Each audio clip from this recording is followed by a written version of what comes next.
Welcome back friends, आप सभी लोगों का स्वागत है आपके अपने चैनल स्टडी विद आर्यन पर। और मैं हूं आपका दोस्त आर्यन। देखिए दोस्तों, आज मैं आप लोगों के सामने एनसीईआरटी ज्योग्राफी क्लास 10th के चौथे अध्याय कृषि यानी एग्रीकल्चर के एमसीक्यूज लेकर के हाजिर हुआ हूं। तो दोस्तों, टाइम को वेस्ट किए बिना हम ज्योग्राफी और कृषि एग्रीकल्चर के एमसीक्यूज देखेंगे। उससे पहले आप लोगों से रिक्वेस्ट है कि चैनल को सब्सक्राइब पूरा कर दीजिएगा। देखिए दोस्तों, एग्रीकल्चर यानी कृषि एक बहुत ही महत्वपूर्ण टॉपिक है, इसलिए इसमें से काफ़ी बेहतरीन एमसीक्यूज बनते हैं। और ऐसे एमसीक्यूज बनते हैं दोस्तों जो विभिन्न प्रतियोगी परीक्षाओं में हर बार घुमा फिरा करके पूछे जाते हैं। ओके दोस्तों, आगे बढ़ते हैं हम अपने आज के पहले एमसीक्यूज की ओर। ये रहा हमारा आज का पहला एमसीक्यू स्क्रीन पर। देखिए, भारत की कितनी जनसंख्या कृषि कार्यों में संलग्न है? एक तिहाई, एक चौथाई, दो तिहाई, एक चौथाई। तो दोस्तों, इस प्रश्न का सही उत्तर है विकल्प तीसरा यानी कि दो तिहाई। देखिए, कृषि की दृष्टि से भारत एक महत्वपूर्ण देश है। कृषि एक प्राथमिक क्रिया है जो हमारे लिए अधिकांश खाद्यान्न यानी खाने की चीजें उत्पन्न करती है। खाद्यान्नों के अतिरिक्त ये विभिन्न उद्योगों के लिए कच्चा माल भी पैदा करती है। तो यहाँ पर हमारा विकल्प तीसरा बिल्कुल सही है। ओके फ्रेंड्स, आगे बढ़ते हैं अपने आज के अगले प्रश्न की ओर। देखिए, भारत से निर्यात किए जाने वाले उत्पादों में शामिल नहीं है।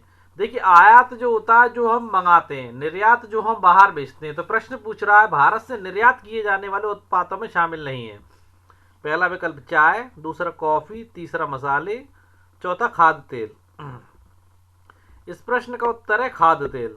देखिए, भारत खाने पीने की चीजों में खाद्य तेल हुई, दालें और चीनी जो कि मुख्य है, जिसमें खाद्य तेल का आयात सबसे ज्यादा करता है। और क्योंकि भारत अपनी जनसंख्या का जरूरतों का लगभग 60% पूरा करने के लिए इन पर निर्भर है, यानी कि खाद्य तेल का भारत जो है, जो विकल्प आपका दिया गया है निर्यात किए जाने उत्पादों में शामिल नहीं है, वो है आपका खाद्य तेल। ओके दोस्तों, आगे बढ़ते हैं अगले प्रश्न की ओर। देखिए, प्रश्न नंबर तीसरा, प्रारंभिक जीविका निर्वाह कृषि के संदर्भ में निम्नलिखित कथनों पर विचार कीजिए। देखिए, प्रारंभिक यानी कि शुरुआती जीविका निर्वाह कृषि, ये कृषि का एक प्रकार है। जीविका निर्वाह कृषि प्रारंभिक के संदर्भ में निम्नलिखित कथनों पर विचार कीजिए। पहला, ये कृषि भूमि के छोटे टुकड़ों पर आदिम कृषि औजारों जैसे लकड़ी के हल, डाव और खुदाई करने वाली छड़ी तथा परिवार अथवा समुदाय श्रम की मदद से की जाती है। दूसरा, इस प्रकार की कृषि प्राय मानसून, मृदा की प्राकृतिक उर्वरता और फसल उगाने के लिए अन्य पर्यावरणीय परिस्थितियों के उपयुक्तता पर निर्भर करती है। देखिए, उपरोक्त कथनों में से कौन से सही है? केवल पहला, केवल दूसरा, केवल पहला और दूसरा, या डी ना तो पहला और ना ही दूसरा। देखिए, पहले हम विकल्पों को समझते हैं। देखिए, जीवन निर्वाह कृषि यानी कि शुरुआती सबसे पहले जो कृषि की जाती थी, उसके लिए दोस्तों आदिम कृषि औजार जैसे लकड़ी के हल हुआ करते थे, खुदाई के लिए छड़ी हुआ करती थी और पूरा परिवार श्रमिक के रूप में उसमें काम किया करता था। यानी कि यहाँ पर जो पहला विकल्प दिया गया है वो बिल्कुल सही दिया गया। दूसरा विकल्प देखते हैं। देखिए, उस प्रकार की कृषि में दोस्तों मानसून को देखा जाता था, मानसून कैसा, किस टाइम मानसूनी वर्षा हो रही है, और उपजाऊ मृदा में ही कृषि की जाती थी और प्राकृतिक उर्वरता देखी जाती थी, रसायनों का प्रयोग नहीं किया जाता था। तो दोस्तों, और इकोसिस्टम पर की उपयुक्तता पर भी निर्भर करती थी कृषि। तो यहाँ पर दूसरा पॉइंट भी हमारा जो दिया गया है वो सही दिया गया है। अब देखते हैं दोस्तों उपयुक्त कथनों में से कौन सा कथन सही है। तो हमारा सी विकल्प यानी पहला और दूसरा दोनों ही सही है। प्रश्न नंबर चौथा, देखिए, कृषि का दूसरा प्रकार यानी कृतन दहन प्रणाली, जिसे दोस्तों स्थानांतरण कृषि भी कहते हैं, यानी कि एक स्थान को छोड़कर दूसरे स्थान पर जाना, दूसरे स्थान को छोड़कर तीसरे स्थान पर जाना। उस प्रकार की जो कृषि है को भारत के विभिन्न क्षेत्रों में जिन नामों से जाना जाता है उनका सही मिलान कीजिए। देखिए दोस्तों, सबसे पहले मणिपुर, कि मणिपुर में इस प्रकार की कृषि से स्थानांतरित कृषि कहते हैं। कुछ जगहों पर झूमिंग कृषि कहा जाता है, यानी एक स्थान पर पहले कृषि करते हैं, फिर उस जगह पर आग लगा करके छोड़ देते हैं और दूसरा भूभाग तलाशते हैं, जिससे कि उर्वरता भूमि की बनी रहती है। तो देखिए, मणिपुर में इस प्रकार की कृषि को क्या कहा जाता है? तो दोस्तों, मणिपुर में इस प्रकार की कृषि को घा यानी कि पामलू कहा जाता है। अब बात करें छत्तीसगढ़, अंडमान निकोबार द्वीप समूह की, तो वहाँ इस प्रकार की कृषि को क्या कहा जाता है? वहाँ इस प्रकार की कृषि को दोस्तों दीपा कहा जाता है। क्या कहता है? दीपा। अब अगर मध्य प्रदेश की बात की जाए तो मध्य प्रदेश में इस प्रकार की कृषि को क्या कहा जाता है? तो दोस्तों मैं आप लोगों को बता दूं, मध्य प्रदेश में इस प्रकार की कृषि को बेवर या दहिया कहा जाता है। दोस्तों ओडिशा की बात करें, ओडिशा में इस प्रकार की कृषि को क्या कहा जाता है? तो दोस्तों ओडिशा में इस प्रकार की कृषि को पामाडावी या कोमान या बरीगा कहा जाता है। अब देखिए पश्चिमी घाट। अब पश्चिमी घाट से आप नहीं समझ रहे होंगे तो मैं इंडिया का मैप बना करके समझा देता हूँ। जिसने हमारी पिछली वीडियोस देखी होंगी वो तो समझ जाएगा पश्चिमी घाट इंडिया में कहाँ पर स्थित है। तो देखिए इंडिया का नक्शा है। इंडिया के नक्शे पर ये वाला जो हिस्सा है आपका, ये आपका पश्चिमी दिशा में स्थित है, इसलिए ये पूरा हिस्सा आपका पश्चिमी घाट कहलाता है। और ये पूर्व दिशा में स्थित है, इसलिए ये वाला हिस्सा पूर्वी घाट कहलाता है। बात कर रही पश्चिमी घाट की। तो दोस्तों पश्चिमी घाट में इस प्रकार की जो कृषि होती है उसे क्या कहा जाता है, ये पूछना चाह रहा है। तो पश्चिमी घाट में इस प्रकार की कृषि को कुमारी कहा जाता है। क्या कहा जाता है? कुमारी। और अगर राजस्थान की बात करें, राजस्थान आपका ये रहा, ये आपका राजस्थान है। तो राजस्थान की बात करें तो राजस्थान यानी कि दक्षिणी पूर्वी राजस्थान में इस प्रकार की कृषि को क्या कहा जाता है? तो दक्षिणी पूर्वी राजस्थान में इस प्रकार की कृषि को वालरे या वाल्टेर कहा जाता है। अब देखिए उत्तरी पूर्वी प्रदेशों में, उत्तरी पूर्वी प्रदेशों में काफ़ी सारे राज्य शामिल हैं दोस्तों, जैसे कि असम हुआ, मेघालय हुआ, मिजोरम, नागालैंड। तो उसमें इस कृषि को क्या कहा जाता है? उसमें इस कृषि को झूम कहा जाता है। क्या कहा जाता है? झूम। तो कूट देखते हैं कि कूट कौन सा सही है। तो देखिए पहले का आपका घा यानी कि घा वाला विकल्प देखते हैं, यानी घा। और दूसरे का आपका गा, तीसरे का आपका खा, चौथे का का, पांचवे का चा, फिर डा और फिर छा। यानी कि यहाँ पर जो हमारा जो डी विकल्प दिया गया है वो बिल्कुल सही है। ओके दोस्तों आगे बढ़ते हैं आज के अगले प्रश्न की ओर। देखिए प्रश्न से पहले कृषि के बारे में मैं समझा देता हूँ किस प्रकार की कृषि है। वैसे मैं समझा चुका हूँ, फिर भी और मैंने व्याख्या डाली यहाँ पर। कर्तन दहन प्रणाली यानी स्थानांतरण कृषि, ये प्राकृतिक क्रियाओं द्वारा मिट्टी की उर्वरता शक्ति बढ़ाती है। चूंकि किसान उर्वरक अथवा अन्य आधुनिक तकनीकों का प्रयोग नहीं करते थे प्रारंभिक समय में, इस प्रकार की कृषि में उत्पादकता कम होती है, यानी कि फसल की जो पैदावार जो होती है वो कम होती है। देश के विभिन्न भागों में इस प्रकार की कृषि को विभिन्न नामों से जाना जाता है। आंध्र प्रदेश में दोस्तों से पौड अथवा पेंडा, हिमालयी क्षेत्र में से हेल और झारखंड में से कोरवा आदि नामों से भी जाना जाता है। आगे बढ़ते हैं दोस्तों।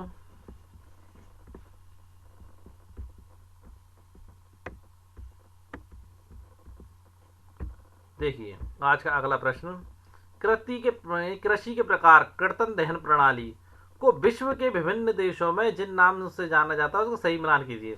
देखिए इससे पहला प्रश्न था कि भारत में ही कृतन दहन प्रणाली यानी कि स्थानांतरित कृषि को किन नामों से जाना जाता है।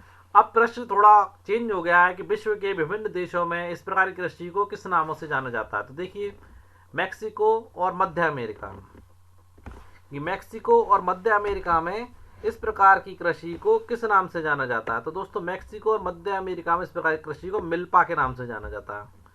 अब अगर वेनेजुएला की बात करें तो वेनेजुएला में इस प्रकार की कृषि को किस नाम से जाना जाता है। तो इस प्रकार की कृषि को कोनुको के नाम से जाना जाता है। अब ब्राजील की बात करें तो ब्राजील में इस प्रकार की कृषि को रोका के नाम से जाना जाता है। ओके दोस्तों अब बात करें मध्य अफ्रीका की, तो मध्य अफ्रीका में इस प्रकार की कृषि को मसोले के नाम से जाना जाता है। और इंडोनेशिया की बात करें तो इंडोनेशिया में इस प्रकार की कृषि को कहते हैं लदांग। और अगर वियतनाम की बात करें तो वियतनाम में इस प्रकार की कृषि कहलाती है रे। अब विकल्प ढूंढते हैं कौन सा विकल्प सही है। तो देखिए गा, पहले का गा, दूसरे का गा, तीसरे का खा, चौथे का घा, फिर चा और फिर डा, यानी कि यहाँ पर विकल्प हमारा बी बिल्कुल सही है। आगे बढ़ते हैं अगले प्रश्न की ओर। देखिए प्रश्न नंबर 6, जहाँ भूमि पर जनसंख्या का दबाव अधिक होता है वह किस प्रकार की कृषि की जाती है। जीविका निर्वाह कृषि की जाती है, गहन जीविका कृषि की जाती है, वाणिज्यिक कृषि की जाती है, रोपण कृषि की जाती है। तो दोस्तों जीविका निर्वहन कृषि में तो आपका उत्पादन काफ़ी कम होता है, तो ये तो की नहीं जा सकती। और वाणिज्यिक कृषि जो होती है कॉमर्शियल यानी कि व्यापार के उद्देश्य से की जाती है। और दोस्तों रोपण कृषि आपकी जैसे कि कॉफ़ी है, चाय है, गन्ना है, ये चीज़ें होती है, चावल हुआ, तो यहाँ पर हमारा जो दूसरा विकल्प है गहन जीविका कृषि, ये आपका विकल्प बिल्कुल सही है। जनसंख्या का दबाव अधिक होता है तो गहन जीविका कृषि की जाती है। यह श्रम गहन खेती होती है दोस्तों, जहाँ अधिक उत्पादन के लिए अधिक मात्रा में जैविक रसायनों का प्रयोग किया जाता है, निवेश और सिंचाई का प्रयोग किया जाता है। देखिए दोस्तों, खेतों के मालिक विरासत में मिले खेतों पर पीढ़ी दर पीढ़ी जोतों का आकार छोटा करते जा रहे हैं और अलाभप्रद यानी कम प्रॉफिट वाला जो है कृषि का उद्योग है वो होता जा रहा है। और किसान वैकल्पिक रोजगार न होने के कारण सीमित भूमि से अधिकतम पैदावार लेने की कोशिश कर रहे हैं, जिसके लिए वो अधिक रासायनिक खादों का प्रयोग कर रहे हैं, केमिकलों का प्रयोग कर रहे हैं। इसलिए दोस्तों कृषि भूमि पर बहुत अधिक दबाव बढ़ गया है। अगला देखते हैं प्रश्न नंबर 7वां। चाय, कॉफी, रबड़, गन्ना, केला निम्नलिखित में से किस प्रकार की फसलें हैं? जीविका निर्वाह कृषि वाली फसलें, गहन जीविका कृषि वाली फसलें, वाणिज्यिक कृषि वाली या रोपड़ कृषि वाली?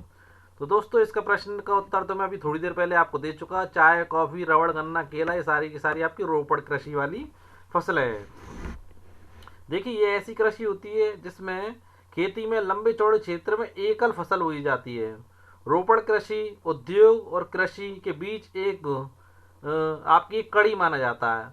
रोपड़ कृषि क्या है, व्यापारिक क्षेत्र में की जाती है, व्यापक क्षेत्र में की जाती है और दोस्तों जो अत्यधिक पूंजी और श्रमिकों की सहायता से की जाती है। इससे प्राप्त सारा उत्पादन आपका उद्योगों में कच्चे माल के रूप में प्रयोग में लिया जाता है। ओके दोस्तों, आगे बढ़ते हैं। प्रश्न नंबर आपका 8वां। वाणिज्यिक कृषि के लक्षणों में शामिल नहीं है, यानी कॉमर्शियल यानी कि व्यापारिक कृषि के लक्षणों में शामिल नहीं है।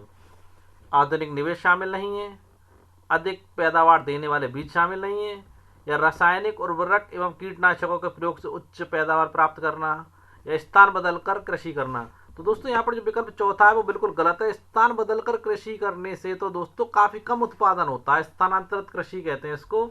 जबकि निवेश अधिक होगा तो कॉमर्शियल यानी कि व्यावसायिक कृषि के लिए निवेश अधिक चाहिए, अधिक पैदावार भी होनी चाहिए, तो अधिक पैदावार वाले बीज भी चाहिए, रसायनों का उपयोग भी किया जाता है, कीटनाशकों का उपयोग भी किया जाता है। तीनों विकल्प तो यहाँ पर सही है और चौथा गलत है। देखिए उपरोक्त कथनों में से कौन सा सही नहीं है, तो यहाँ पर हमारे डी यानी चौथा विकल्प सही नहीं है। प्रश्न नंबर 9 देखते हैं। देखिए भारत में कृषि से संबंधित शस्य ऋतुओं के नाम और उनके समय का सही मिलान कीजिए। ओके दोस्तों, तो देखिए ये ऋतुएं हैं दोस्तों जिनमें फसल उगाई जाती है। तो इस प्रकार की ऋतुएं 3 होती हैं, रबी की, खरीफ की और जायद की अपने भारत में। तो देखिए सबसे पहले रबी की फसल की बात करें कि रबी की फसल कब उगाई जाती है और कब काटी जाती है, इस बारे में आप लोगों को बता देता हूँ। देखिए रबी की जो फसल है वो आपकी, इसमें दोस्तों रबी की फसल में जो मुख्य फसलें होती हैं दोस्तों वो होती हैं आपकी गेहूं की, जौ की, मटर की, चना और सरसों की होती हैं। और ये फसलें देश में विस्तृत भाग पर बोई जाती हैं दोस्तों। और शीत ऋतु में दोस्तों शीतोष्ण पश्चिमी विषयों से होने वाली वर्षा इन फसलों के लिए अधिक उत्पादन प्राप्त करने में सहायता करती है। और दोस्तों ये आपकी रबी की फसल होती है और इस प्रश्न का सही उत्तर है ये दोस्तों शीत ऋतु में दोस्तों अक्टूबर से दिसंबर के मध्य बोया जाता है और ग्रीष्म ऋतु में अप्रैल से जून के मध्य काट लिया जाता है, चाहे वो गेहूं हो अपना, चाहे जौ हो या मटर हो या चना हो या सरसों हो। अब अगर बात करें खरीफ की फसल की, तो दोस्तों खरीफ की मुख्य फसल दोस्तों आपकी चावल होता है, मक्का होता है, ज्वार, बाजरा यानी कि तुर यानी कि अरहर, मूंग, उड़द, कपास, जूट, मूंगफली और सोयाबीन ये सारी की सारी खरीफ की फसल के अंतर्गत शामिल होती हैं दोस्तों। और खरीफ की फसल दोस्तों वर्षा ऋतु में जून जुलाई में बोई जाती है और सितंबर अक्टूबर में काट ली जाती है। अब जायद की फसल की बात करें तो दोस्तों रबी और खरीफ फसल ऋतुओं के बीच में ग्रीष्म ऋतु में बोई जाने वाली फसल को जायद कहा जाता है। इसमें आपके तरबूज आ जाते हैं जो गर्मियों में मिलते हैं आपको, खरबूजे, खीरे, सब्जियां, चारे की फसलों की खेती भी आपकी जायद के अंतर्गत आ जाती है। और इसका समय दोस्तों मार्च से जून में बोई जाती है और दोस्तों जल्दी पक जाती है। आप इसका कूट देखें तो देखिए कूट पहले का आपका गा, दूसरे का खा और तीसरे का का, यानी कि यहाँ पर ए वाला हमारा कूट बिल्कुल सही है। देखिए प्रश्न नंबर 10वां। हरित क्रांति की सफलता से सबसे ज्यादा फायदा किस फसल को हुआ? देखिए दोस्तों हरित क्रांति क्यों हुई? हरित क्रांति इसलिए हुई दोस्तों क्योंकि इंडिया में हमारे पास खाने लायक गेहूं भी नहीं था और अमेरिका उस समय हमें एक लाल गेहूं बेचता था, जो वहाँ पर आप कह सकते हैं जानवरों के खाने के योग्य गेहूं था, वो अमेरिका भारत पर बेचता था, भारत में खाने के लिए बेचता था। तो उस समय हमारे भारत के प्रधानमंत्री हीरालाल शास्त्री द्वारा भारत में हरित क्रांति का आगाज किया गया। तो दोस्तों प्रश्न वही पूछ रहा है आपसे कि हरित क्रांति की सफलता से सबसे ज़्यादा फायदा किस फसल को हुआ। तो दोस्तों उस फसल का नाम रबी है, खरीफ है, जायद है और उपरोक्त में से कोई नहीं। तो दोस्तों उस फसल का नाम है रबी। यानी कि हरित क्रांति का सबसे ज़्यादा असर रबी की फसल पर हुआ और कुछ हद तक खरीफ, यानी कि दोनों फसलों पर हुआ था, पर सबसे ज़्यादा रबी की पर हुआ था। लेकिन गेहूं जो रबी की फसल है के उत्पादन में अभूतपूर्व वृद्धि हुई, जिससे भारत खाद्यान्न के क्षेत्र में आत्मनिर्भर बन गया था। ओके दोस्तों मैंने यहाँ पर हीरालाल शास्त्री गलत बोल दिया है। हमारे भारत के प्रधानमंत्री जो हैं शास्त्री जी थे, और आप सब लोग जानते हैं जिनका जन्म महात्मा गांधी जी के साथ में हुआ था। ओके दोस्तों 2 अक्टूबर को उनकी जयंती भी मनाई जाती है। आगे बढ़ते हैं प्रश्न नंबर 11 की ओर। देखिए, असम, पश्चिमी बंगाल, उड़ीसा में धान की निम्नलिखित में से कौन सी 3 फसलें बोई जाती हैं। प्रश्न नंबर 11 है दोस्तों, ये असम, पश्चिम बंगाल, उड़ीसा में धान यानी कि चावल, किसकी बात कर रहे हैं, चावल की निम्नलिखित में से कौन सी 3 फसलें बोई जाती हैं। पूसा बासमती, 1121, 1509, 1718, या सरयू बामन, पतधान 10, महामाया, या औस, अमन और बोरो, या उपरोक्त में से कोई नहीं। तो दोस्तों पश्चिम बंगाल में, असम में, उड़ीसा में धान यानी कि चावल की जो फसल 3 फसलें बोई जाती हैं वो है आपकी औस, अमन और बोरो। ओके दोस्तों, देखिए दोस्तों, चावल की खेती मुख्य रूप से असम में, पश्चिम बंगाल में, उड़ीसा में, आंध्र प्रदेश में, तेलंगाना, तमिलनाडु, केरल, महाराष्ट्र में, और महाराष्ट्र में विशेषकर आपके कोकण के तटीय क्षेत्र है वहाँ पर, और उत्तर प्रदेश में और बिहार में चावल की खेती की जाती है। देखिए दोस्तों, पिछले कुछ वर्षों में चावल पंजाब और हरियाणा में भी बोया जाने लगा है और वहाँ की महत्वपूर्ण फसल बन गया है। और दोस्तों 3 प्रकार की जो ये आपकी फसलें जो हैं, औस, अमन और बोरो, ये तीनों अलग अलग मौसमों में बोई और काटी जाती हैं। भारत की कृषि में महत्वपूर्ण योगदान देती हैं दोस्तों ये आपकी जो चावल की, धान की फसलें जो हैं। ओके दोस्तों, देखिए प्रश्न नंबर 12, विश्व का सबसे बड़ा चावल उत्पादक देश कौन है। चीन है, भारत है, इंडोनेशिया है आपका, या आपका बांग्लादेश है। दोस्तों विश्व का सबसे बड़ा चावल उत्पादक देश आपका चीन है। दोस्तों चीन जो है वो वैश्विक उत्पादन में सबसे आगे है, और दोस्तों उसके बाद चावल उत्पादन में दूसरा स्थान भारत का है, जबकि इंडोनेशिया और बांग्लादेश भी चावल के प्रमुख उत्पादक देश माने जाते हैं। आगे बढ़ते हैं दोस्तों अपने आज के अगले प्रश्न की ओर। देखिए, चावल के संदर्भ में महत्वपूर्ण चीज़ और जान लेते हैं कि चावल जो है खरीफ की फसल है, और इसे उगाने के लिए दोस्तों उच्च तापमान यानी कि 25 डिग्री सेंटीग्रेड से ऊपर और अधिक आर्द्रता यानी कि 100 सेंटीमीटर से अधिक वर्षा की आवश्यकता होती है। कम वर्षा वाले क्षेत्रों में इसे सिंचाई करके उगाया जाता है, परंतु सिंचाई करने से फसल इतनी सक्सेसफुल नहीं रहती है। जबकि दोस्तों खेत में पानी भरा रहे और वहाँ इसको रोपा जाता है चावलों को, वहाँ ये ज़्यादा अधिक सक्सेस रहती है, पानी की मात्रा ज़्यादा चाहिए होती है। देखिए, चावल उत्तर और उत्तरी पूर्वी मैदानों, तटीय क्षेत्रों और डेल्टाई प्रदेशों में उगाया जाता है। नहरों के जाल और जलकूपों की सघनता के कारण आपके पंजाब, हरियाणा, पश्चिमी उत्तर प्रदेश और राजस्थान के कुछ कम वर्षा वाले क्षेत्रों में चावल की फसल उगाना संभव हो गया है, क्योंकि दोस्तों जहाँ नहरों का जाल होगा वहाँ पानी ऑटोमेटिकली अवेलेबल होगा, और नलकूपों की सघनता होगी तो वहाँ पानी ऑटोमेटिकली होगा। आप यहाँ फसल भी देख सकते हैं, मैदान में कटाई के लिए तैयार चावल की फसल यानी कि धान की फसल आप देख पा रहे होंगे चित्र में। आगे बढ़ते हैं प्रश्न नंबर 13, गेहूं उत्पादन के संदर्भ में निम्नलिखित कथनों पर विचार कीजिए। प्रश्न पहला, इसे उगाने के लिए समान रूप से वितरित 50 से 75 सेमी वार्षिक वर्षा की आवश्यकता होती है। दूसरा, देश में गेहूं उगाने वाले 2 मुख्य क्षेत्र हैं, उत्तर पश्चिम में गंगा सतलुज का मैदान और दक्कन का काली मिट्टी वाला प्रदेश। ओके दोस्तों, तो दोस्तों मैं आपको बता देता हूँ इस मैदानों के बारे में। ये जो विकल्प आपका पहला दिया गया 50 से 75 डिग्री वार्षिक वर्षा की आवश्यकता होती है, ये बात भी बिल्कुल सही है।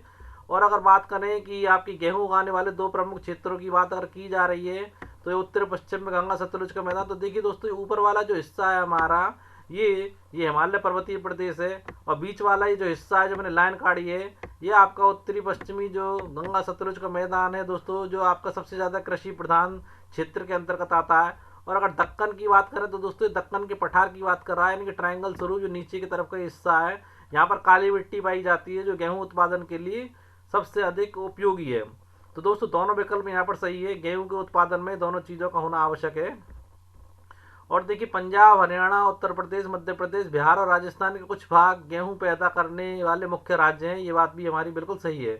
पंजाब में 5 नहरों का जाल है दोस्तों, तो वह अत्यधिक गेहूं उपजाया जाता है। और उत्तर प्रदेश वर्षा वाला इलाका है आपका, उत्तरी जो पश्चिमी भाग हैं यहाँ पर वर्षा अधिक होती है, इस कारण यहाँ पर गेहूं का उत्पादन होता है। देखिए दोस्तों उपरोक्त कथनों में से कौन से कथन सही हैं, तो यहाँ पर हमारा डी विकल्प यानी कि पहला, दूसरा और तीसरा यहाँ पर तीनों ही सही हैं। आगे बढ़ते हैं अगले प्रश्न की ओर। देखिए प्रश्न नंबर 14वां, क्षेत्र और उत्पादन की दृष्टि से देश की तीसरी महत्वपूर्ण खाद्यान्न फसल कौन सी है? ज्वार की है, बाजरा की है, रागी की है, उपरोक्त सभी हैं। तो मैं आप लोगों को बता दूं दोस्तों, क्षेत्रफल और उत्पादन की दृष्टि से देश की तीसरी महत्वपूर्ण खाद्यान्न फसल जो है हमारी बाजरा है। बाजरा दोस्तों राजस्थान में, उत्तर प्रदेश में, महाराष्ट्र में, गुजरात में आपकी और हरियाणा में महत्वपूर्ण रूप से उगाया जाता है, और ये कह सकते हैं कि राज्य इसके प्रमुख उत्पादक राज्य भी माने जाते हैं। प्रश्न नंबर 15वां देखते हैं, निम्नलिखित मोटे अनाजों में से किसमें प्रचुर मात्रा में लोहा पाया जाता है, यानी कि आयरन, कैल्शियम और सूक्ष्म पोषक और भूसी आपको देखने को मिलती है। मोटे अनाजों की बात कर रहे हैं यहाँ पर दोस्तों, वो आपके ज्वार की में मिलती है, या बाजरा की में मिलती है, रागी की में मिलती है, मक्का की में मिलती है। तो दोस्तों मैं आपको बता दूं, जो आपकी लोहा यानी कैल्शियम और आयरन और सूक्ष्म पोषक और भूसी जो देखने के लिए मिलती है, वो आपके रागी की फसल में देखने के लिए मिलती है। किसमें मिलती है दोस्तों? रागी की फसल में देखने के लिए मिलती है। आगे बढ़ते हैं दोस्तों। देखिए दोस्तों, पहले मोटे अनाजों के बारे में बता देता हूँ। मोटे अनाजों में ज्वार, बाजरा, रागी भारत में उगाए जाने वाले प्रमुख मोटे अनाज हैं दोस्तों। यद्यपि इन्हें मोटा अनाज कहा जाता है, परंतु इसमें पोषक तत्वों की मात्रा अधिक होती है। उदाहरण के लिए जैसे कि मैंने अभी थोड़ी देर पहले आपको बताया, रागी में प्रचुर मात्रा में लोहा होता है, कैल्शियम होता है, सूक्ष्म पोषक और भूसी होती है। अब दोस्तों जैसे कि मेरा पहला प्रश्न था मोटे अनाज से पहला, तो उसे बता देता हूँ। क्षेत्रफल और उत्पादन की दृष्टि से ज्वार जो है देश की तीसरी प्रमुख खाद्यान्न फसल है। ये फसल वर्षा पर निर्भर होती है और अधिकतर आर्द्र क्षेत्रों में उगाए जाने के कारण इसके लिए सिंचाई की आवश्यकता भी नहीं होती है। और ऐसे प्रमुख उत्पादक राज्य जो आपके ज्वार वाली फसल के हैं, वो आपके महाराष्ट्र, कर्नाटक, आंध्र प्रदेश और मध्य प्रदेश को माना जाता है। आगे बढ़ते हैं अगले प्रश्न की ओर। देखिए प्रश्न नंबर 16वां, निम्नलिखित में से किस फसल को बलुआ अथवा उथली काली मिट्टी पर उगाया जाता है? महत्वपूर्ण प्रश्न दोस्तों, मिट्टी पूछ रहा है यहाँ पर। मिट्टी प्रश्नों में अधिकतर पूछी भी जाती हैं। निम्नलिखित में से किस फसल को बलुआ और उथली काली मिट्टी पर उगाया जाता है? गेहूं को, या आपकी मक्का को, या बाजरा को, या चावल को? तो इस प्रश्न का उत्तर है बाजरा। अगला प्रश्न देखते हैं, प्रश्न नंबर 17वां, निम्नलिखित में से किस फसल को काली, लाल, बलुआ, दोमट, उथली काली मिट्टी पर अच्छी तरह उगाया जाता है? तो विकल्प है आपके मक्का को, रागी को, बाजरा को, या आपकी ज्वार को। तो दोस्तों 17वें का आपका जो उत्तर है वो है आपके मक्का को। किसको दोस्तों? मक्का को। अब देखिए एक चीज और बता देता हूँ, निम्नलिखित में से किस फसल को 21 डिग्री सेल्सियस से 37 डिग्री सेल्सियस तापमान और पुरानी जलोढ़ मिट्टी पर अच्छी प्रकार से उगाया जाता है? दोस्तों मैं थोड़ा सा एक कंफ्यूजन थोड़ा क्लियर कर देता हूँ। प्रश्न नंबर 17वें का जो आपका उत्तर है वो थोड़ा सा कंफ्यूजन भरा हो गया है। यहाँ पर इसका उत्तर मक्का ना होकर के इसका उत्तर था ज्वार। कौन सा था? ज्वार। अब जो आपका जो प्रश्न नंबर 18वें का उत्तर है, ये पुरानी जलोढ़ मिट्टी पर और 21 डिग्री सेल्सियस से 27 डिग्री सेल्सियस तापमान की आवश्यकता होती है, उसका उत्तर है आपका मक्का। ओके दोस्तों मक्का एक खरीफ की फसल है और एक ऐसी फसल भी है जो खाद्यान्न और चारे दोनों के रूप में प्रयोग की जाती है। और आधुनिक प्रौद्योगिकी निवेश जैसे उच्च पैदावार देने वाले बीजों का और उर्वरकों का और सिंचाइयों के माध्यम से मक्का का उत्पादन हमारा काफ़ी बढ़ गया है। आगे बढ़ते हैं प्रश्न नंबर 19वें की ओर। देखिए निम्नलिखित फसलों और उनके प्रमुख उत्पादक राज्यों का सही मिलान कीजिए। पहला गेहूं का जो प्रमुख उत्पादक राज्य हैं वो कौन कौन से आपके? तो देखिए गेहूं के प्रमुख उत्पादक राज्य अगर पूछे जाएं तो ये है पंजाब, हरियाणा, उत्तर प्रदेश, मध्य प्रदेश, बिहार और राजस्थान। ये सभी राज्य गेहूं पैदा करने वाले मुख्य राज्य हैं। अब अगर बाजरा की बात करें तो बाजरा के प्रमुख उत्पादक राज्य आपका राजस्थान जो कि सबसे प्रमुख है, उसके बाद उत्तर प्रदेश, महाराष्ट्र, गुजरात और हरियाणा है। ओके दोस्तों। और दोस्तों अगर रागी की बात करें तो रागी की मैं बता देता हूँ। रागी के प्रमुख उत्पादक राज्य आपके कर्नाटक हैं, हिमाचल प्रदेश हैं, उत्तराखंड, सिक्किम, झारखंड और अरुणाचल प्रदेश। मक्के की बात करें दोस्तों, चौथा मैं बता देता हूँ मक्के की। तो मक्का आपका डा यानी कि मध्य प्रदेश और राजस्थान में भी काफ़ी प्रमुख है, क्योंकि राजस्थान में तो मेवाड़ में मक्के से रिलेटेड एक कहावत है कि मक्की खाना मगर मेवाड़ छोड़कर नहीं जाना, यानी कि मेवाड़ को छोड़ करके नहीं जाना है आपको, भले ही आपको गेहूं छोड़ करके मक्का खाना पड़ जाए। तो मध्य प्रदेश, राजस्थान, महाराष्ट्र, उत्तर प्रदेश और कर्नाटक में आपका मक्का अत्यधिक सर्वाधिक उत्पादन आपके इन राज्यों में किया जाता है। और अगर दालों की बात करें दोस्तों तो दालें भारत में जो दालें जो सबसे ज़्यादा उगाई जाती हैं वो कर्नाटक में, मध्य प्रदेश में, उत्तर प्रदेश, बिहार, आंध्र प्रदेश और तेलंगाना, क्योंकि वहाँ पर पानी अच्छा होता है जिससे कि दालें आसानी से उग सकती हैं। और दोस्तों एक महत्वपूर्ण बात बता दूँ, ये सारी जो निम्नलिखित जो मैंने राज्य बताए हैं, राज्य में दालों के ये राज्य मुख्य उत्पादक राज्य हैं। और दालों की फसलें जो हमेशा जो होती हैं, आमतौर पर जो अन्य फसलें होती हैं उनकी रोटेटिंग टाइम में बोई जाती है, यानी कि आवर्तन, यानी कि एक फसल बोली, उस फसल के बोने के बाद में दूसरी फसल बोई जाती है, जिससे कि जैसे गेहूं बोया, गेहूं बोने के बाद हमें कोई फसल करने की इच्छा है तो हम दालें बोलेंगे, जिससे आगे चल करके गेहूं को बोने में और इसका उत्पादन कम ना हो। ओके दोस्तों, समझ गए? इसे कहते हैं हम आवर्तन, यानी कि रोटेटिंग, यानी कि घुमावदार उसमें इन फसलों को बोया जाता है। अब देखिए कूट कौन सा सही है, तो पहले का गा, दूसरे का खा, तीसरे का का, चौथे का डा और पांचवें का घा। तो यहाँ पर कूट हमारा ए बिल्कुल सही है। आगे बढ़ते हैं अगले प्रश्न की ओर। देखिए प्रश्न नंबर 20वां, विश्व में दालों का सबसे बड़ा उत्पादक और उपभोक्ता देश कौन है? गन्ना उपभोक्ता देश। तो दोस्तों यहाँ पर विकल्पों में उपभोक्ता देश का नाम नहीं आया है, तो मैं डायरेक्ट इस प्रश्न का उत्तर उपभोक्ता देश कौन है। तो दोस्तों विश्व में दालों का सबसे बड़ा उत्पादक और उपभोक्ता देश हमारा भारत है। कौन है दोस्तों? भारत। या इस प्रश्न का उत्तर आप लोग अपने नोट्स में नोट डाउन कर लेना, सबसे बड़ा उपभोक्ता और आपका उत्पादक देश हमारा भारत ही है। ओके दोस्तों, अब देखते हैं प्रश्न नंबर 21वां। देखिए निम्नलिखित में से कौन सी दाल की फसल वायु से नाइट्रोजन लेकर भूमि की उर्वरता को नहीं बनाती है, यानी कि भूमि की उर्वरता को नहीं बनाती, और बाकी की सारी दालें ऐसी होती हैं दोस्तों उस दाल को छोड़ करके जो वायु से नाइट्रोजन लेकर भूमि की उर्वरता को बनाए रखती हैं, परंतु एक ऐसी दाल है जो वायु से नाइट्रोजन लेकर भूमि की उर्वरता को बनाती ही नहीं है। तो उस दाल को पूछ रहा है प्रश्न, उड़द है, मूंग है, अरहर है या मसूर। तो वो दाल आपकी है अरहर। कौन सी है दोस्तों? अरहर। देखिए दोस्तों शाकाहारी खाने में दालें सबसे अधिक प्रोटीनदायक होती हैं। तुर यानी कि अरहर, उड़द, मूंग, मसूर, मटर, चना भारत की प्रमुख दलहनी फसलें हैं। दाल जो है वो कम नमी की आवश्यकता होती है इनके उगने के लिए, और इन्हें शुष्क परिस्थितियों में भी उगाया जा सकता है। अब दोस्तों प्रश्न की ओर आते हैं। प्रश्न पर दोस्तों अरहर जो है फलीदार फसल होने के नाते वायु से नाइट्रोजन लेकर भूमि की उर्वरता को बनाए नहीं रखती है अरहर की दाल, जबकि बाकी सभी दालें वायु से नाइट्रोजन लेकर भूमि की उर्वरता को बनाए रखती हैं। ओके दोस्तों, आगे बढ़ते हैं प्रश्न नंबर 22वें की ओर। देखिए प्रश्न नंबर 22वां, गन्ने की फसल के संदर्भ में निम्नलिखित कथनों पर विचार कीजिए। देखिए यह एक उष्ण और उपोष्ण कटिबंधीय फसल है। यह 21 डिग्री सेल्सियस से 27 डिग्री सेल्सियस तापमान और 75 सेमी से 100 सेमी वार्षिक वर्षा वाली उष्ण और आर्द्र जलवायु में बोई जाती है। तो दोस्तों गन्ने के लिए ये सारी जो वाक्य कहे गए हैं, और वर्षा इतनी यानी कि 75 सेमी से लेकर 100 सेमी वार्षिक वर्षा की आवश्यकता गन्ने को होती है, और तापमान दोस्तों 21 डिग्री सेंटीग्रेड से 27 डिग्री सेल्सियस की आवश्यकता होती है, यानी पहला विकल्प यहाँ पर सही है। इसे अनेक मिट्टियों में उगाया जा सकता है। इसके लिए बुवाई से लेकर कटाई तक काफ़ी शारीरिक श्रम की आवश्यकता होती है। तो दोस्तों यहाँ पर दूसरा विकल्प भी हमारा सही है। तो देखिए उपरोक्त में से कौन सा कथन सही है? केवल पहला, केवल दूसरा, पहला और दूसरा दोनों, ना तो पहला और ना दूसरा। तो दोस्तों यहाँ पर हमारा विकल्प तीसरा बिल्कुल सही है, पहला और दूसरा दोनों ही हमारे यहाँ पर सही हैं। दोस्तों कृषि काफ़ी महत्वपूर्ण टॉपिक है, इसलिए यहाँ पर प्रश्नों की श्रृंखला काफ़ी लंबी है। आगे बढ़ते हैं अगले प्रश्न की ओर।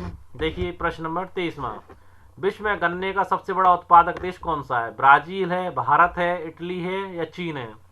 तो दोस्तों मैं आप लोगों को बता दूं, गन्ने का सबसे बड़ा उत्पादक ब्राजील है। कौन है दोस्तों? ब्राजील। ब्राजील के बाद दोस्तों भारत का नंबर आता है, यानी कि भारत गन्ने का दूसरा सबसे बड़ा उत्पादक देश है। यह चीनी, गुड़, खांड जो बनती है दोस्तों और शीरा बनाने के काम में आता है।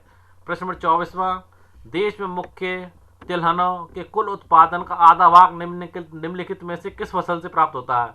यानी कि दोस्तों तिलहन की जितनी भी फसलें हैं उन फसलों के कुल उत्पादन का आधा भाग किस एक अकेली तिलहन की फसल से प्राप्त होता है? वो कौन सी है? सरसों है, मूंगफली है, नारियल है या तिल है? तो दोस्तों मैं आप लोगों को बता दूं, वो तिलहन की फसल आपकी मूंगफली है। देखिए दोस्तों निम्नलिखित चारों फसलें तिलहन की ही हैं और भारत 2020 में विश्व में चीन के बाद दूसरा बड़ा तिलहन उत्पादक देश था। दोस्तों मूंगफली जो है खरीफ की फसल है तथा देश में मुख्य तिलहनों में कुल उत्पादन का आधा भाग हमें मूंगफली से ही प्राप्त होता है। गुजरात जो राज्य है दोस्तों मूंगफली का प्रमुख उत्पादक राज्य है। इसके अतिरिक्त दोस्तों हमारे राजस्थान में, तमिलनाडु में और मूंगफली के अन्य उत्पादक देश आपके माने जाते हैं, आपके राजस्थान और तमिलनाडु। आगे बढ़ते हैं प्रश्न नंबर 25 में से पहले तिलहन को और समझ लेते हैं, तिलहन की फसलें कौन कौन सी हैं। देखिए देश में कुल बोए गए क्षेत्र के 12% भाग पर कई तिलहन की फसलें उगाई जाती हैं, जैसे मूंगफली है, सरसों है, नारियल है, तिल, सोयाबीन, अरंडी, बिनोला, अलसी और सूरजमुखी। देखिए भारत में उगाई जाने वाली मुख्य तिलहन फसलें ये सारी हैं। इनमें से अधिकतर खाद है यानी खाने योग्य हैं और खाना बनाने में इनके तेल का प्रयोग किया जाता है, यानी कि आपके तिली के तेल का भी प्रयोग किया जाता है और आपके सरसों के तेल का भी प्रयोग किया जाता है, मूंगफली के तेल का भी प्रयोग किया जाता है। परंतु इनमें से कुछ तेल जो होता है बीजों को साबुन यानी कि साबुन बनाने काम में आता है, उपटन यानी कि जो शरीर पे लगाया जाता है उसे बनाने के कच्चे माल के रूप में प्रयोग किया जाता है, जैसे कि आपका सूरजमुखी का तेल है, बिनौले जो और अरंडी के तेल, ये सारी चीज़ें ऐसी हैं। नारियल का तेल जो सिर में लगाया भी जाता है।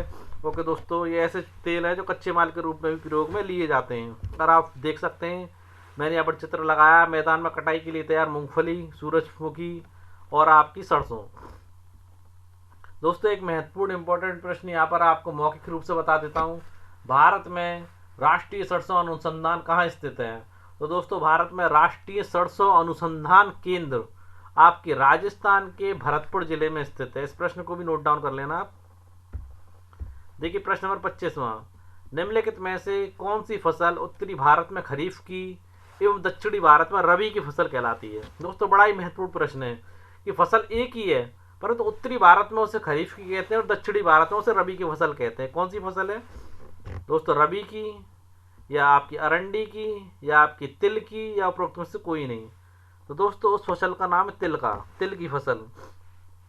दोस्तों रबी की फसल जो है वैसे मार्च से जून तक बोई जाती है और खरीफ वर्षा ऋतु में, परंतु दोस्तों तापमान में परिवर्तन के कारण और आपके एटमॉस्फेयर के कारण उत्तर भारत में खरीफ की और दक्षिण भारत में रबी की फसल जो है वो आपके तिल को कहा जाता है, यानी कि तिल को उत्तर भारत में खरीफ की और दक्षिण भारत में रबी की फसल के अंतर्गत रखा जाता है। प्रश्न नंबर 26वां, तिलहन की ऐसी फसल का नाम बताएं जिसे रबी और खरीफ दोनों की फसल ऋतुओं में बोया जाता है।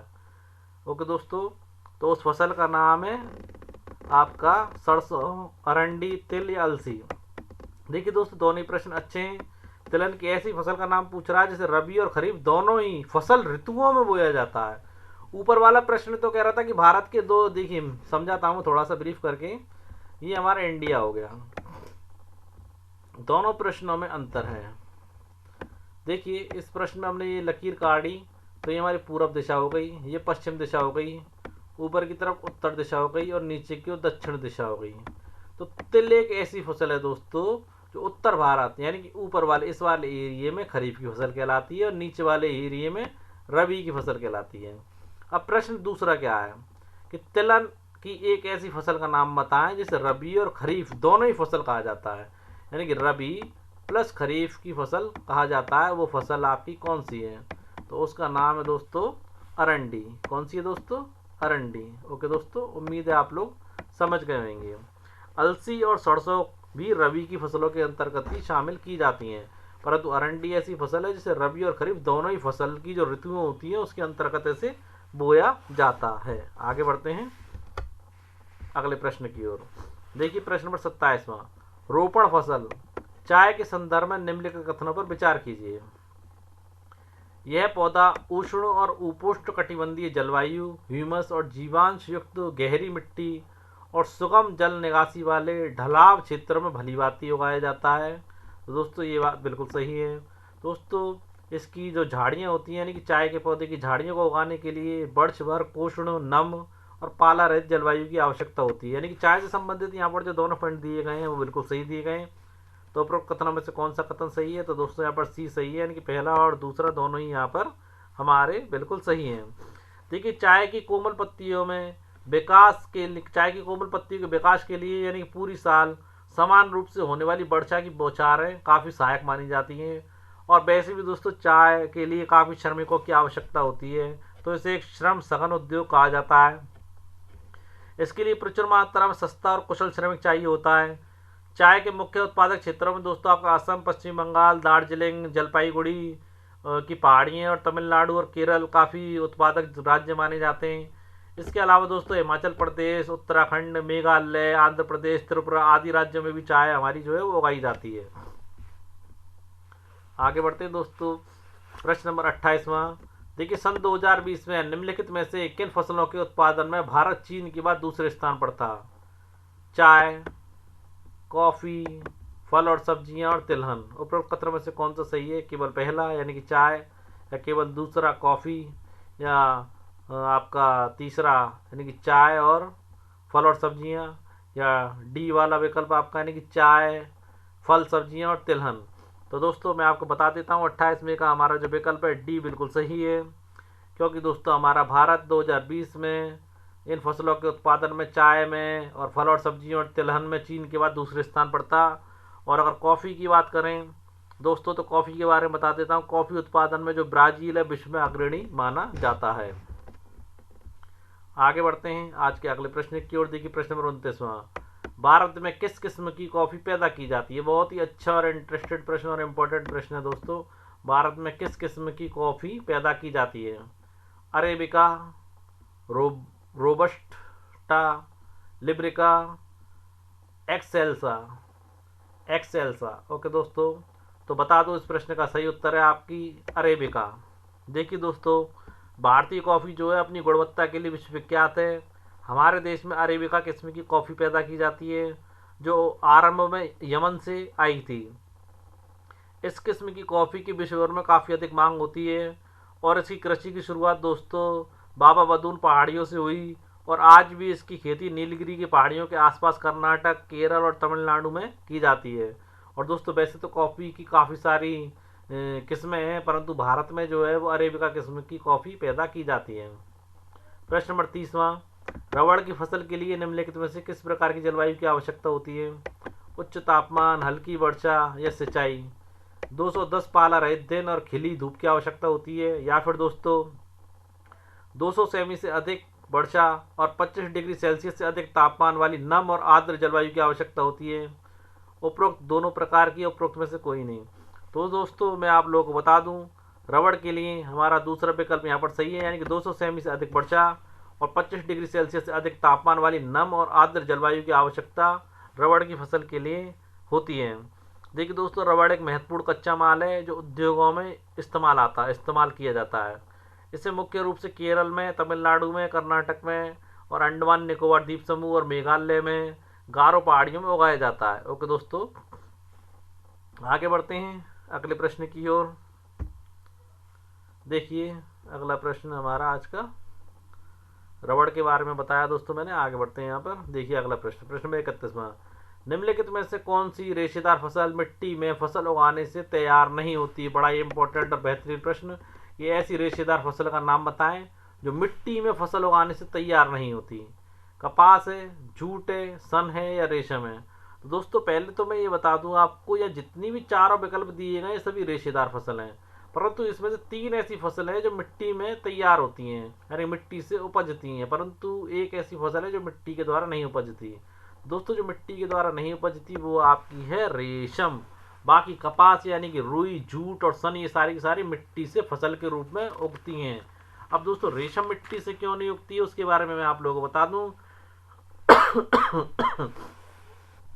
देखिए दोस्तों, रेशम क्या है, रेशम के कीड़े जो होते हैं, रेशम के कीड़े से के जो कोकून होते हैं ना, कोकून उससे प्राप्त होती है रेशम, जो मलबरी पेड़ की हरी पत्तियों पर पलता है।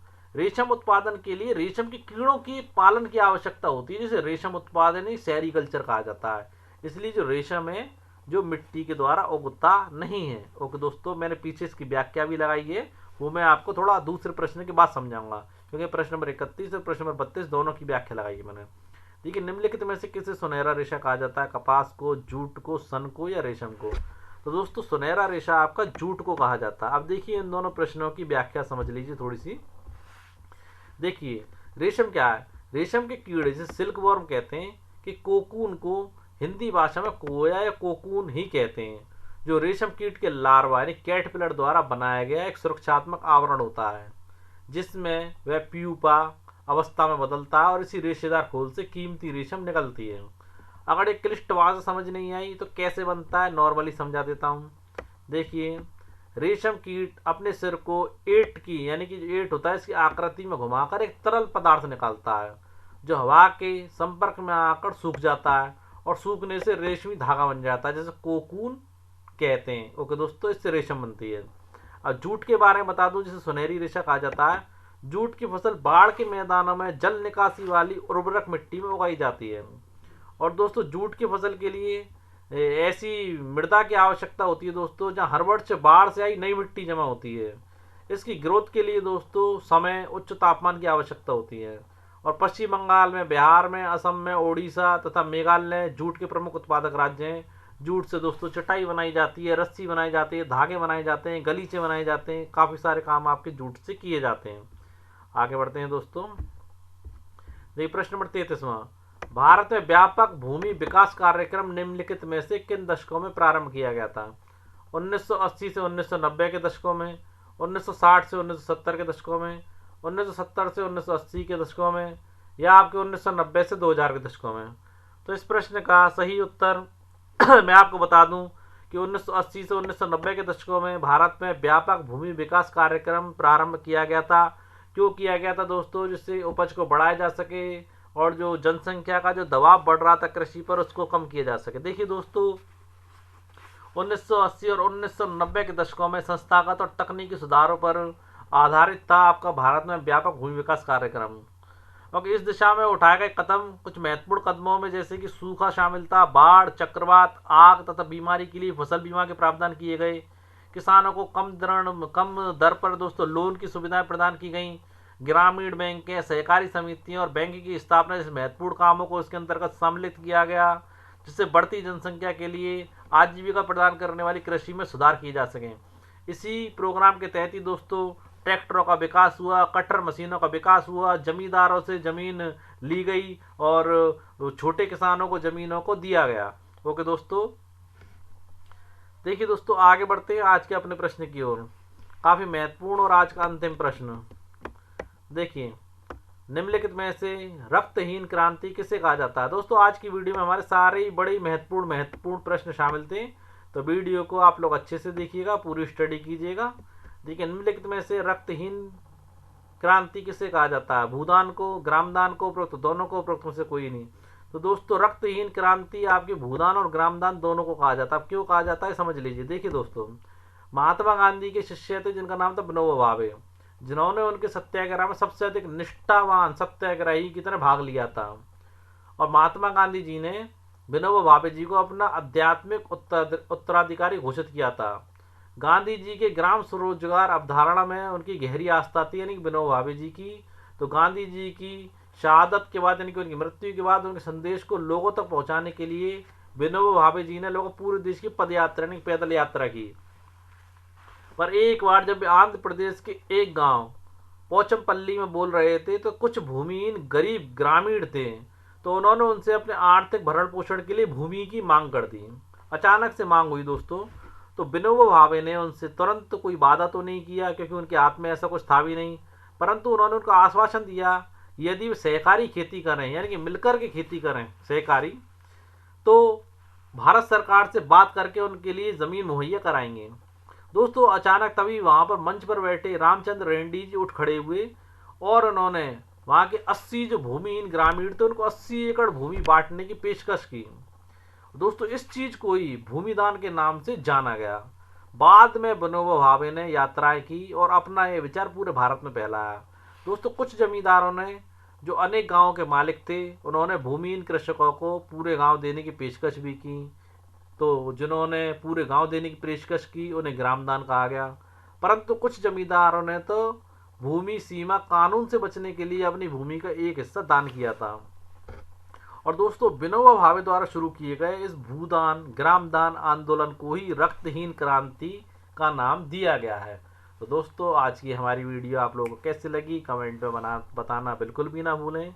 और दोस्तों चैनल को सब्सक्राइब करें, क्योंकि आपके चैनल को सब्सक्राइब करने से ही हम लोगों को मोटिवेशन मिलता है दोस्तों, जिससे हम ऐसी अच्छी अच्छी वीडियो आप लोगों के लिए लेकर के आते हैं। चैनल को लाइक करें, शेयर करें, सब्सक्राइब करें। जल्द ही मिलेंगे आपसे एक ऐसी अच्छी वीडियो के साथ, तब तक के लिए जय हिंद दोस्तों।